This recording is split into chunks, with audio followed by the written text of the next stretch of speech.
I'm Naomi Wolf. This is the introduction to The End of America. 10 steps. I'm writing because we have an emergency. Here are U.S. news headlines from a 2-week period in the late summer of 2006. July 22nd, CIA worker says message on torture got her fired. Christine Axsmith, a computer security expert working for the CIA, said she'd been fired for posting a message on a blog site on a top-secret computer network. Axsmith criticized waterboarding. Quote, waterboarding is torture and torture is wrong, end quote. Ms. Axsmith lost her job as well as her top-secret clearance, which she had held since 1993. She fears her career in intelligence is over. July 28th, draft bill waives due process for enemy combatants. The Bush administration has been working in secret on a draft bill, quote, detailing procedures for bringing to trial those it captures in the war on terrorism, including some stark diversions from regular trial procedures. Speedy trials are not required. Hearsay information is admissible. The military lawyer can close the proceedings and can also order, quote, exclusion of the defendant and his civilian counsel. Those defined as, quote, enemy combatants and, quote, persons who have engaged in unlawful belligerence can be held in prison until, quote, the cessation of hostilities, no matter when that may be or what jail sentence they may get.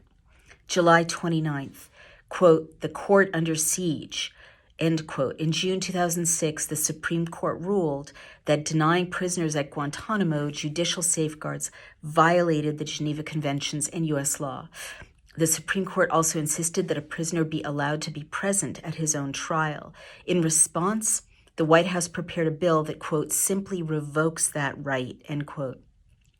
The New York Times editorial page warned, it is especially frightening to see the administration use the debates over the prisoners at Guantanamo Bay and domestic spying to mount a new offensive against the courts. July 31st, a slip of the pen, end quote. U.S. lawyers issued a statement expressing alarm at the way the president was overusing, quote, signing statements.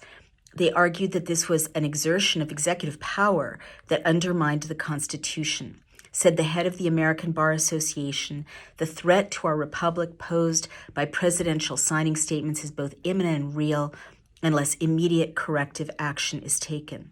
August 2nd, quote, blogger jailed after defying court orders, end quote. A freelance blogger, Josh Wolf, 24, no relation, was jailed after he refused to turn over to investigators a video he had taken of a protest in San Francisco.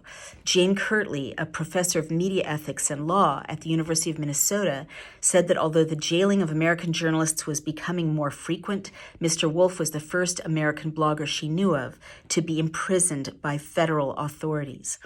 August 2nd, quote, government wins access to reporter phone records, end quote.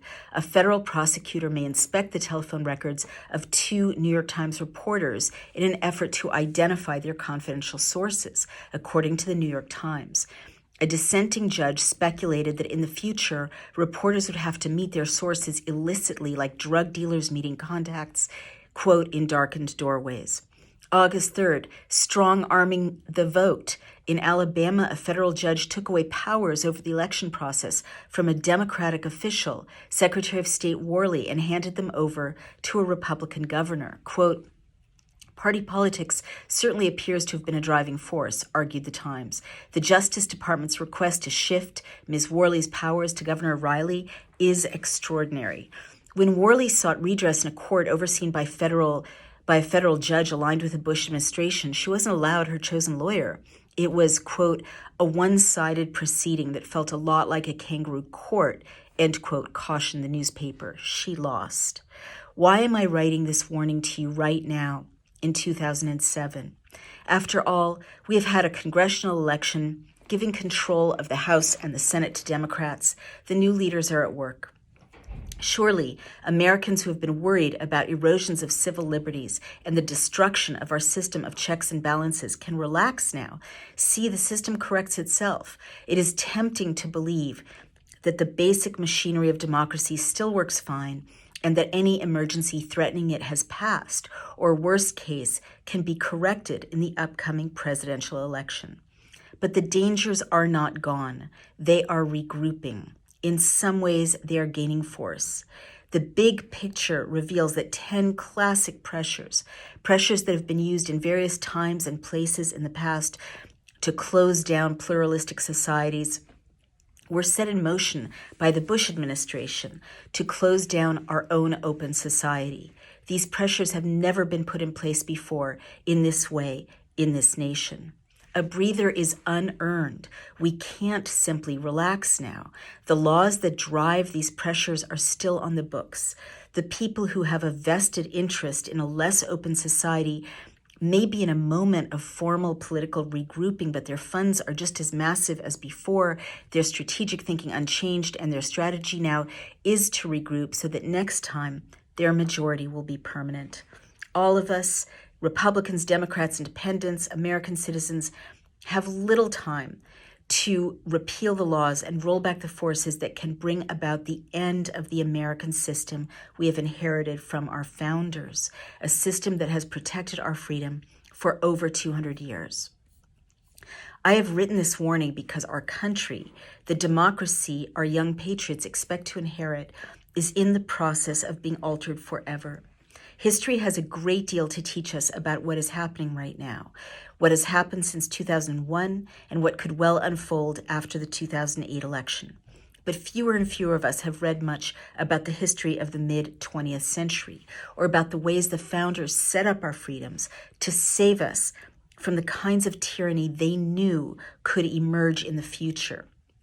High school students, college students, recent graduates, activists from all walks of life have a sense that something overwhelming has been going on, but they have lacked a primer to brief them on these themes and put the pieces together. So it is hard for them to know how urgent the situation is, let alone what they need to do. Americans expect to have freedom around us just as we expect to have air to breathe. So we have only limited understanding of the furnaces of repression that the founders knew intimately. Few of us spend much time thinking about how the system they put in place protects our liberties. We spend even less time considering how dictators in the past have broken down democracies or quelled pro-democracy uprisings. We take our American liberty for granted, the way we take our natural resources for granted, seeing both rather casually as being magically self-replenishing. We have not noticed how vulnerable either resource is until very late in the game, when systems start to falter. We've been slow to learn that liberty, like nature, demands a relationship with us for it to continue to sustain us. Most of us have only a faint understanding of how societies open up or close down, become supportive of freedom or ruled by fear, because this is not the kind of history that we feel or that our educational system believes is important for us to know. Another reason for our vagueness about how liberty lives or dies is that we have tended lately to subcontract out the tasks of the patriot, to let the professionals, lawyers, scholars, activists, politicians worry about understanding the Constitution and protecting our rights. We think that they should manage our rights the way we hire a professional to do our taxes. They should run the government, create policy, worry about whether democracy is up and running. We're busy. But the founders did not mean for powerful men and women far away from citizens, for people with their own agendas, or for a class of professionals to perform the patriot's task or to protect freedom. They meant for us to do it. You, me, the American who delivers your mail, the one who teaches your kids. I am one of the citizens who needed to relearn these lessons. Though I studied civics, our system of government was taught to me, as it was to you, as a fairly boring explication of a three-part civil bureaucracy, not as the mechanism of a thrilling, radical, and totally unprecedented experiment in human self-determination. My teachers explained that our three-part system was set up with, quote, checks and balances so that no one branch of government could seize too much power. Not so exciting. This sounded like, quote unquote, checks and balances in a bureaucratic turf war. Our teachers failed to explain to us that the power that the founders restrained in each branch of government is not abstract. It is the power to strip you and me of personal liberty. So I needed to go back and read more deeply than I had the first time around. Histories of how patriots gave us our America out of the crucible of tyrants, as well as histories of how dictators came to power in the last century. I had to reread the stories of the making and the unmaking of freedom. The more I read these histories, the more disturbed I became. I give you the lessons we can learn from them in this pamphlet form because of the crisis we face. Like every American, I watched the events of September 11th, 2001 with horror. Then, like many, I watched the reactions of the administration in power, first with concern, then with anxiety, and then occasionally with shock. I started feeling that there was something familiar about how events at times were unfolding. Because of the déjà vu I was starting to feel when I read the newspaper every day, I began to take a second look at how leaders in the past had cracked down on societies over which they had gained control. I looked with special attention at what had happened when a leader brought about a shift from a pluralistic democratic society to a dictatorship. Historical echoes. I began to think of those examples as, quote, historical echoes, not proof that someone influential in the administration had studied the details of mid-20th century fascism and totalitarianism, but certainly suggestive. What was it about the image of a mob of young men dressed in identical shirts, shouting at poll workers outside of a voting center in Florida during the 2000 recount that looked so familiar? What resonated about the reports that Bush supporters in the South were holding public events to burn CDs by the Dixie Chicks? CDs are actually quite hard to burn and produce toxic fumes. What seemed so familiar about an organized ideological group shaming an academic for saying something unpopular and then pressuring the state government to get the university president to fire that professor? What was so recognizable about reports that FBI agents were stopping peace activists at airports? Why did the notion of being, quote, greeted as liberators feel so familiar, and phrases such as, quote, hiding in spider holes also sound familiar? These events may seem to have historical echoes because they actually are mirrored in history. No one can deny the skill of fascists at forming public opinion. I can't prove that anyone in the Bush administration studied Joseph Goebbels. I am not trying to. All I am doing is noting echoes. As you read, you may notice other parallels, usually in the details of events.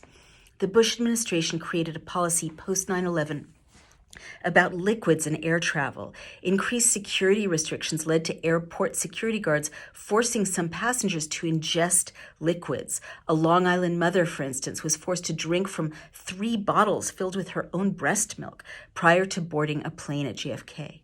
Other adult passengers have been forced to drink baby formula. In Benito Mussolini's era, one intimidation tactic was to force citizens to drink emetics and other liquids.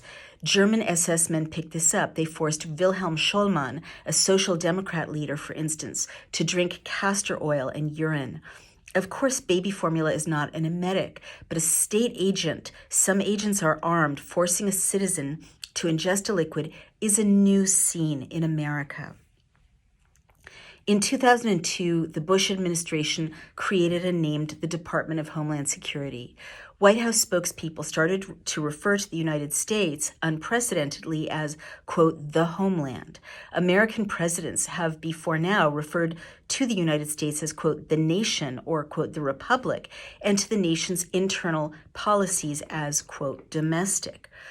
By 1930, Nazi propagandists referred to Germany not as, quote, the nation or, quote, the republic, which it was, but rather as, quote, the Heimat, the homeland.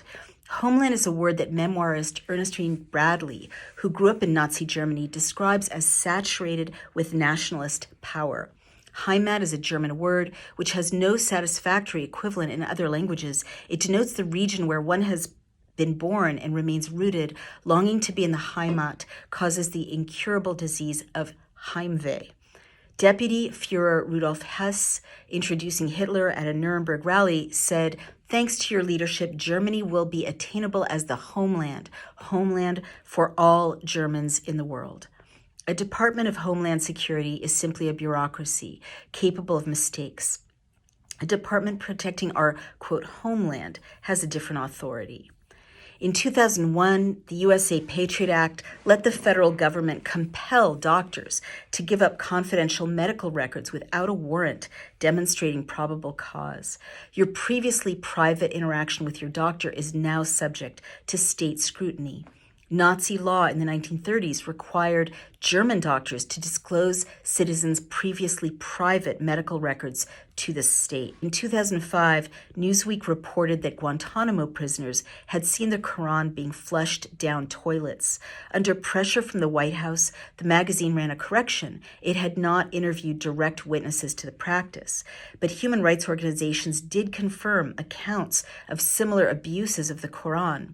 In 1938, the Gestapo forced Jews to scrub out the toilets with their sacred phylacteries, the tefillin.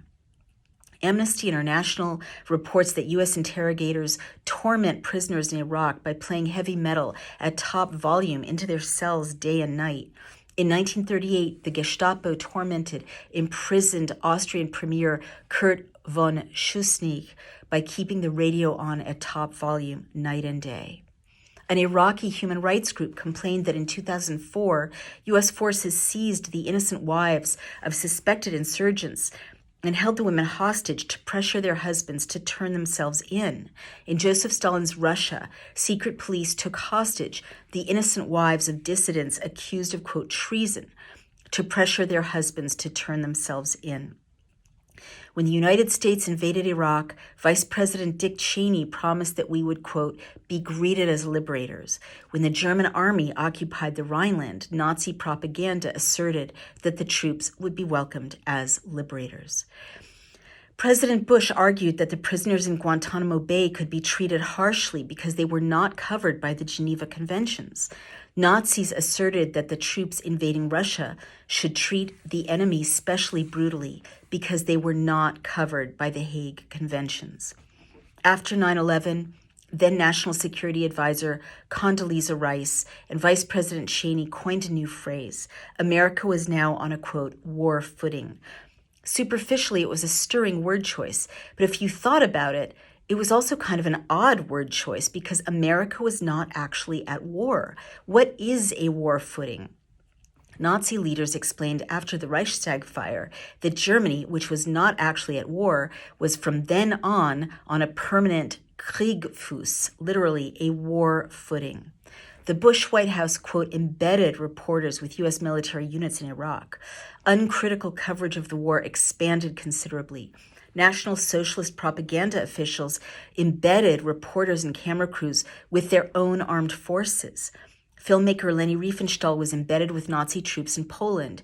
U.S. correspondent William Shearer drove with German units into occupied France. The Bush administration unloads coffins of dead American soldiers from planes at night and has forbidden photographers from taking pictures of the coffins. National Socialists unloaded the coffins of the German war dead at night.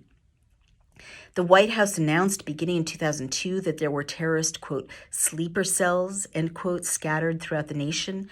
A sleeper cell, press reports explained, was a group of terrorists that had merged into ordinary American life, waiting perhaps for years for the signal to rise up and cause mayhem.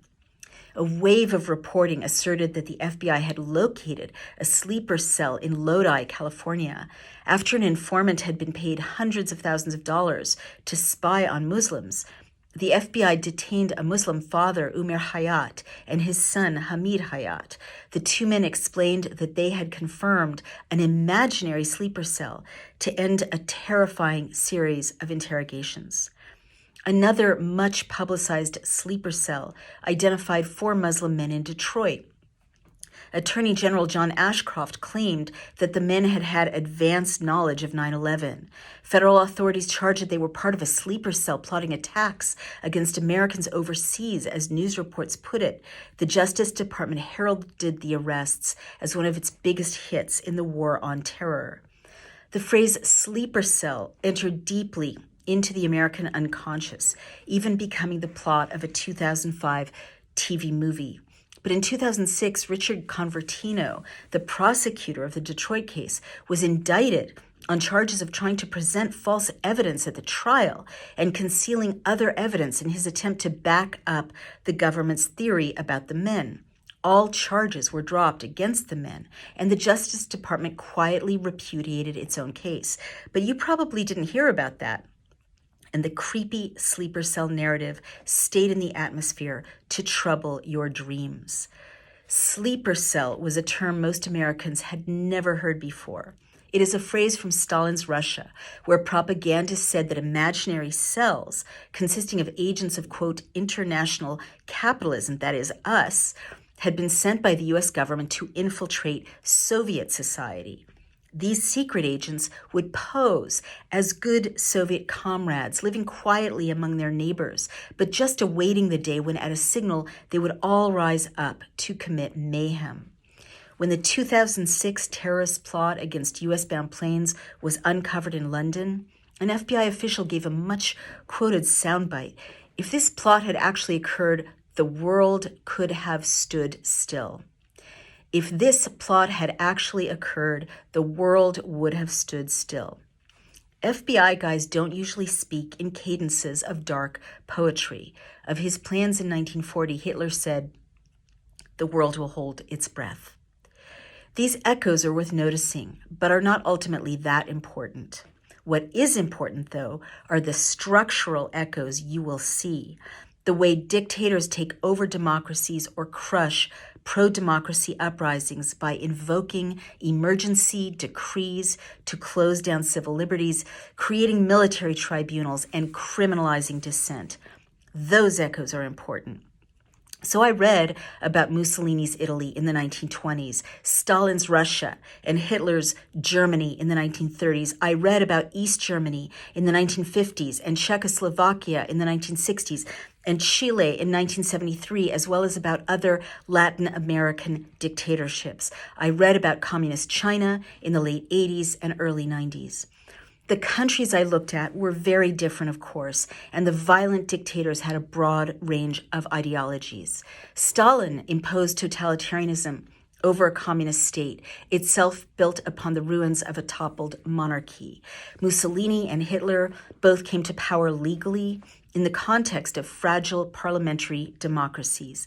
East Germany and Czechoslovakia were communist systems, and China still is. And General Augusto Pinochet closed down Chile's young democracy in a classic Latin American military coup d'etat. Violent dictators across the political spectrum all do the same key things. Control is control. In spite of this range of ideological differences, profound similarities in tactics leap off the page. Each of these leaders used, and other violent dictators around the globe continue to borrow the same moves to close down open societies or crush dissent. There are 10 steps that are taken in order to close down a democracy or crush a pro-democracy movement, whether by capitalists, communists, or right-wing fascists. These 10 steps together are more than the sum of their parts. Once all 10 have been put in place, each magnifies the power of the others and of the whole. Impossible as it may seem, we are seeing each of these 10 steps taking hold in the United States today. But America is different, I can hear you saying. There is no guarantee that America is different if Americans fail to take up the Patriots' task. At times in our own history, our commitment to freedom has faltered. The Alien and Sedition Act of 1798 made it a crime for Americans to speak critically, to, quote, bring into contempt or disrepute, end quote, of then President John Adams and other U.S. leaders. But Thomas Jefferson pardoned those convicted under these laws when he took office. During the Civil War, President Lincoln suspended habeas corpus, effectively declaring martial law in several states. Close to 38,000 Americans were imprisoned by military authorities during the war, many for simply expressing their views. But when the war ended in 1865, the Supreme Court ruled that it had been unconstitutional for military tribunals to try civilians. In 1918, labor leader Eugene Debs was arrested for giving a speech about the First Amendment. He got a 10-year jail sentence. Raids swept up hundreds of other activists. But after World War I ended, the hysteria subsided. During World War II, the Justice Department rounded up 110,000 innocent Japanese Americans and imprisoned them in camps. When the war was over, these innocent Americans were released as well. Anti-communist anxiety led the nation to tolerate the McCarthy hearings, but the pendulum swung back, and Senator Joe McCarthy himself was condemned by his colleagues. I am describing the movement of, quote, the pendulum, as in the American cliche, the pendulum always swings back. We are so familiar with and so reliant upon the pendulum. That is why you are so sure that, quote, America is different. But the pendulum's working depends on unrestricted motion.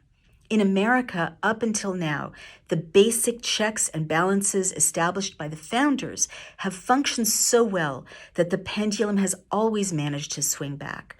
Its very success has made us lazy. We trust it too much without looking at what a pendulum requires in order to function. The stable framework that allows movement, space in which to move, that is liberty. The pendulum cannot work now as it has before. There are two major differences between these past examples of the pendulum's motion and the situation we face today.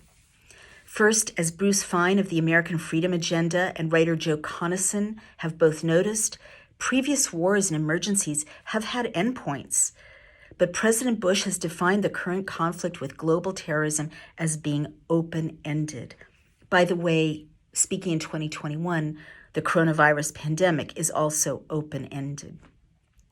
This is a permanent alteration of the constitutional landscape. The other difference between these examples and today is that when prior dark times unfolded in America, we forbade torture and the rule of law was intact. Legal torture, as you will see, acting in concert with the erosion of the rule of law, changes what is possible. So because I was looking at something unprecedented in our nation's history, I had to read the histories of many forms of state repression, including the most extreme. I had to include Nazi Germany in my scrutiny of repressive governments. Many people are understandably emotional or emotionally overwhelmed when the term Nazism or the name Hitler is introduced into debate. As someone who lost relatives on both sides of my family in the Holocaust, I know this feeling. I also know that there is a kind of intellectual etiquette and unwritten rule that Nazism and Hitler should be treated as standalone categories. But I believe this etiquette is actually keeping us from learning what we must learn right now. I believe we honor the memory of the victims of Nazism with our willingness to face the lessons that history, even the most nightmarish history, can offer us about how to defend freedom. In looking at other violent dictatorships, including Germany's, I am not comparing the United States in 2007 to Nazi Germany or comparing Bush to Hitler. The two nations and the leaders inhabit different worlds. There will not be a coup in America like Mussolini's March on Rome, or a dramatic massacre like Hitler's Night of the Long Knives. But certain threads are emerging that have connections to the past. I am calling your attention to important lessons from history about how fragile civil liberties are and how quickly freedom can be lost. I ask you to quiet your understandable aversion long enough to walk with me through the material I have to show you. The 10 steps to dictatorship are basic. In September 2006, military leaders staged a coup in Thailand, which had been a noisy democracy. In a matter of days, the coup leaders ticked through many of the 10 steps as if they had a shopping list. In a sense, they did. They deployed armed guards in residential neighborhoods, sent lawmakers home, shut down the free press, took over the state-run television, threatened critics with arrest, put new limits on travel, restricted protest, and discontinued the parliamentary rule of law. Thailand was a police state within a matter of days. And by the way, again, fast forwarding, most of these are enacted today in 2021. We are seeing each of the basic 10 steps being put into place here in the United States today, 2008, more quietly, more gradually, and sometimes more elegantly, but each is underway. My sense of alarm comes from the clear lessons from history that once certain checks and balances are destroyed, and once certain institutions have been intimidated, the pressures that can turn an open society into a closed one turn into direct assaults. And at that point, events tend to occur very rapidly, and a point comes at which there is no easy turning back to the way it used to be. This fascist shift, as I put it, does not progress like a diagonal line rising steadily across a chart. Rather, it progresses in a buildup of many acts assaulting democracy simultaneously, which then form a critical mass, what writer Malcolm Gladwell would call a tipping point. The pressure from the set of assaults suddenly pushes the nation into a new and degraded reality. The turning points can be mapped as vertical lines. The point at which prisoners lost the right to habeas corpus, for instance, is one, which then plateau into the nation's new normal. What a prescient phrase. The nation acclimates, then this process begins again at that greater level of oppression. What got to be really scary in my reading was how predictable events become once you are familiar with this blueprint. By the beginning of August 2006, for instance, it seemed like a good bet that the Bush administration would soon move on from the detainee bill that it had been secretly preparing to seek congressional authorization for creating a prison beyond the rule of law where torture could take place. This was accomplished by October 2006. In September 2006, I thought it was likely that some of the first prisoners to be tried in Guantanamo by the new military commission system would be white and English-speaking. Indeed, that happened by April 2007. It also seemed probable that the White House spokespeople would begin to use such terms as treason, espionage, subversion, and aiding the enemy to describe criticism, press scrutiny, dissent, and even simple departure from alignment with White House goals. From the blueprint, I thought it was unsurprising when the administration started to criminalize speech in new ways. This began to happen in earnest by May 2007. When the U.S. Attorney scandal came to light in March 2007 and there was still little information, because I had been reading a biography of Goebbels, I remarked to a friend, I bet the attorneys were in swing states. By the next week, it had been confirmed that most of them were in fact in swing states. All this supposition was not rocket science. It was simply that each of these is a classic move in the playbook of a fascist shift. Everything changed in America in September 2006 when Congress passed the Military Commissions Act. This law created a new legal reality that heralds the end of America if we do not take action. Yet most Americans do not understand what happened to them when that law passed. This law gives the president, any president, the authority to establish a separate justice system for trying alien, unlawful enemy combatants. It defines both torture and materially supporting hostilities broadly. The MCA justice system lacks the basic protections afforded defendants in our domestic system of laws, in our military justice system, or in the system of laws used to try war criminals.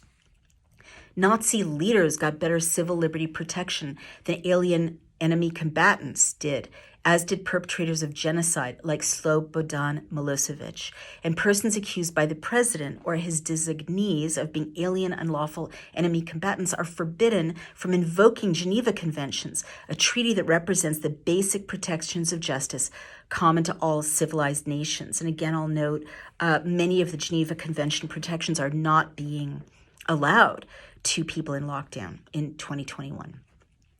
The United States has signed the Geneva Conventions and agreed to abide by them, and this repudiation is a radical departure from our traditions.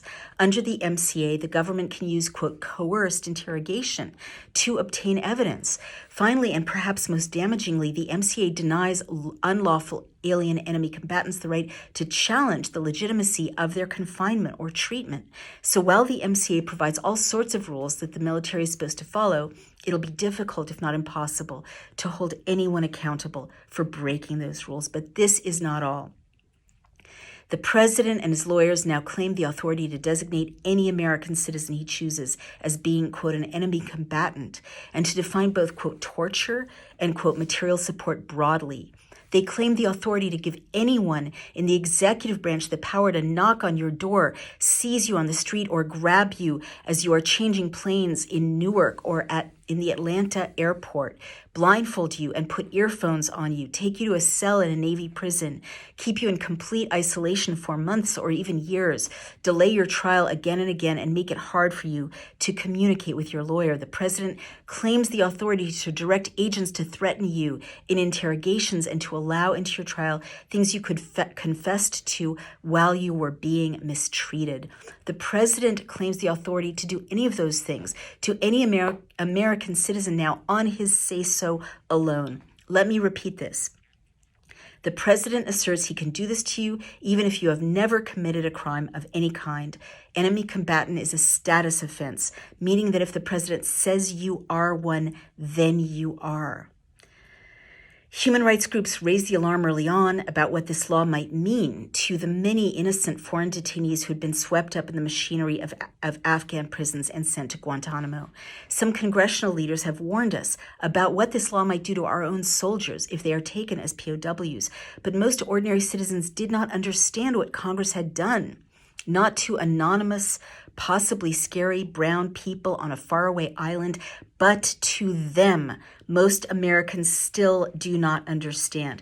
And by the way, in 2012, the National Defense Authorization Act was passed, which actually allowed the president to detain any American without charge or trial indefinitely, as I predicted here in 2008. Last September, concerned about the legal arguments being put forward by the Department of Justice, I called a friend who's a professor of constitutional law. Quote, does the administration assert that the president can define anyone he wants to as an enemy combatant, including U.S. citizens?